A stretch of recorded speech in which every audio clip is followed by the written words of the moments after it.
How to add other story to my story.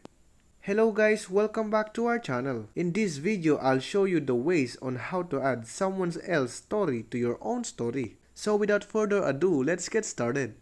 If you open your Instagram app, you will want to just add somebody's story onto your own story. The condition here is that in order to add it directly somebody's story to your own story is you need to be mentioned or tagged anywhere in that particular story. For example, let me tap one of this story right here. You cannot add this to your own story because you have not been tagged. Here I can demonstrate you what I mean. I have another account. Let me create a story here and tag or mention my second account. Once I'm done editing, let me publish it.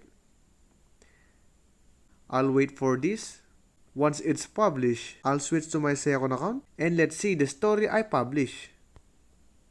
Look, it has this tab and it said add this to your story. That is because I have been tagged in this story. So keep that in mind that if you're not tagged or mentioned in that story, you cannot directly add it to your own story. Instead, I can offer you an alternative solution. Just simply go to their story and take a screenshot.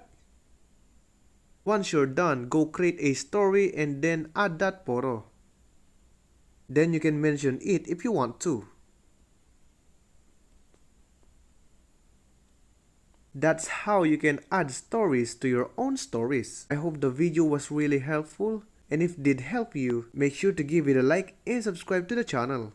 If you have any questions, you can comment down below. Thank you very much for watching till the end of this tutorial. See you soon on the next video.